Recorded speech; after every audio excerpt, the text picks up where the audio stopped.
Hello everyone, আসসালামু আলাইকুম। কি অবস্থা আপনাদের? আশা করছি সবাই ভালো আছেন। তো আমার আরেকটা ভিডিওতে আপনাদেরকে স্বাগত।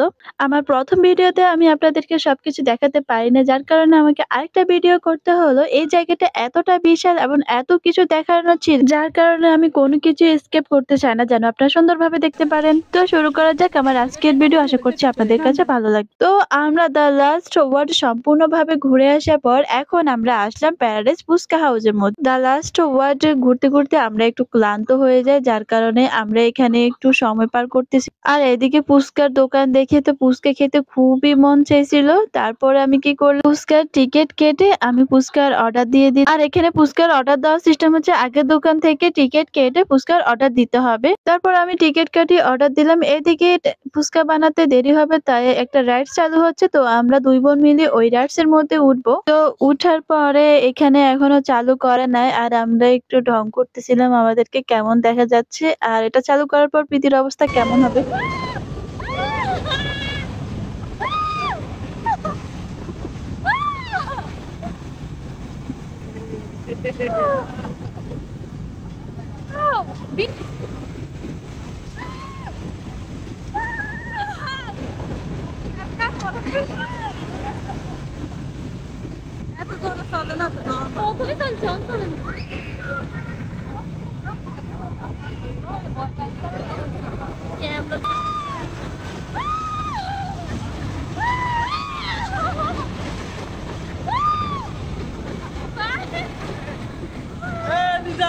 তো আপনারা তো দেখতেই পেলেন প্রীতি কতটা ভয় পেয়েছে। আমার কাছে কিন্তু তেমন একটা ভয় লাগে নাই, কারণ এর থেকে বড় বড় রোলার কোস্টার আছে, এখনো উঠি নাই, তবে ওঠার ট্রাই করব।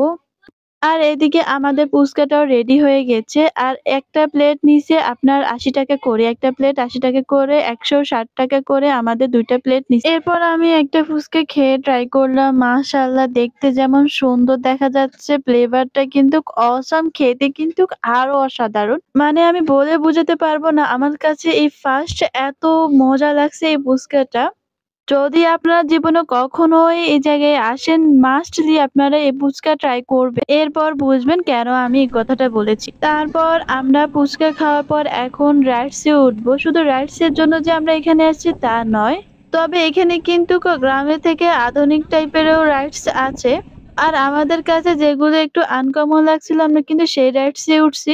এখানে কিন্তু আরেকটা জরুরি কথা বলছি, সেটা হচ্ছে শুধুমাত্র আপনি রাইডস এর মধ্যে উঠতে চান তাহলে কিন্তু আপনি প্যাকেজটা কিনবেন। সেটার কারণ হচ্ছে কি, এখানে একটা রাইডস এরই মূল্য হচ্ছে ৳১০০ করে। আর আপনি যদি প্যাকেজটা নিন তাহলে সবকিছু ঘোরাঘুরির পাশাপাশি আপনি ৪ টা রাইডস এর মধ্যে উঠতে পারবেন এবং ওয়াটার প্যারাডাইস এর মধ্যে আপনি ঘুরে আসতে পারবেন। যদিও আপনি ওয়াটার প্যারাডাইস এর মধ্যে নামতে না চান, তাহলেও কিন্তু আপনি এই প্যাকেজটা নিতে পারেন, কারণ এটাই কিন্তু আপনার জন্য একটা বিশাল একটা অফার।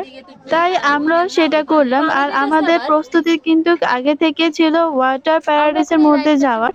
কিন্তু আগে আমরা এদিকে রাইডস এর গুলোর মধ্যে উঠে যাই। আর আরেকটা কথা হচ্ছে কি, 12:30টার পরে কিন্তু ওয়াটার প্যারাডাইসটা চালু করে, এর আগে কিন্তু এটা চালু করে না। তাই আমরা এর আগে যতগুলো রাইডস আমাদের ওঠার দরকার ছিল আমরা সবগুলো উঠিয়ে নিলাম। আর আমরা যেগুলো রাইডস এ উঠছি সেগুলো কিন্তু আমার ১ম ওঠা। আমি কিন্তু ফার্স্ট এই রাইডস এর মধ্যে উঠতেছি, যার কারণে আমার কাছে কিন্তু অনেক ভালো লাগছে। আর এদিকে ওয়াটার পার্কটাও খুলে দেবে, আর এখানে কিন্তু লোকজনও মোটামুটি ছিল, খারাপ না। কিন্তু যখন কোনো সেলিব্রিটি এখানে আসে তখন লোকজন বেশি থাকে। আমাদের কিন্তু শুধু রাইডস এর মধ্যে সীমাবদ্ধ ছিল না, যদি সেটা থাকতো তাহলে আমরা এত দূর আসতাম। এরপর ওয়াটার পার্কটা চালু হওয়ার পর আমরা ওইদিকে গিয়েছি। তারপর এদিকে আসার পর এগুলো দেখে এত ভালো লাগছিল, তারা এত সুন্দর করে ডেকোরেশন এবং কালারটা করেছে, জাস্ট অসাম ছিল।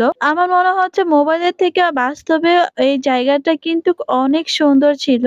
আর আমরা যেদিন যাই সেদিন কিন্তু প্রচন্ড গরম পড়েছিল এবং দুপুরবেলা। এখন আমি পানি দেখে আমার শুধু মন চাইছিল যে এই পানিতে নেমে যাওয়া, কিন্তু তার আগে কিছু কাজ করতে হবে। আমাদের সাথে থাকা জামা কাপড়গুলো একটা লকারে রাখতে হবে।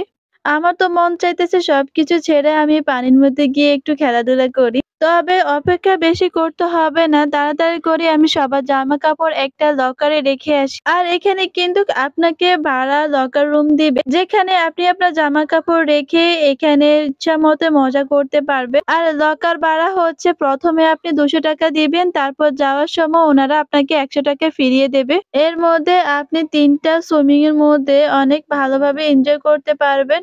তো আজকে এই পর্যন্ত। এখন যদি আপনাদেরকে সুইমিং এর ভিডিওগুলো দেখাই কিন্তু ভিডিও অনেক বড় হয়ে যাবে। আমি কিন্তু ভিডিওটা বড় করতে চাইনি। তাই সেটাকে আরেকটি পার্ট করে আমি আপনাদের সামনে প্রেজেন্ট করব। আশা করছি আপনাদের সেটাও অনেক ভালো লাগবে। এরপর দেখতে পাচ্ছেন প্রীতি আর আয়রা কিন্তু গরম সহ্য না করে অলমোস্ট পানিতে নেমে গেছে। তো thank you so much for watching my video. ভিডিওটি ভালো লাগলে লাইক, কমেন্ট করে শেয়ার করবেন এবং ফলো, সাবস্ক্রাইব করে রাখবেন। পরবর্তী যেন এরকম আরো সুন্দর, সুন্দর ভিডিও আপনাদের সামনে প্রেজেন্ট করতে পারি এবং আপনারাও যেন ভালোভাবে উপভোগ করতে পারেন। আর যদি আমার ভুল-টুল হয়ে থাকে তাহলে অবশ্যই ক্ষমার দৃষ্টিতে দেখবেন। ধন্যবাদ।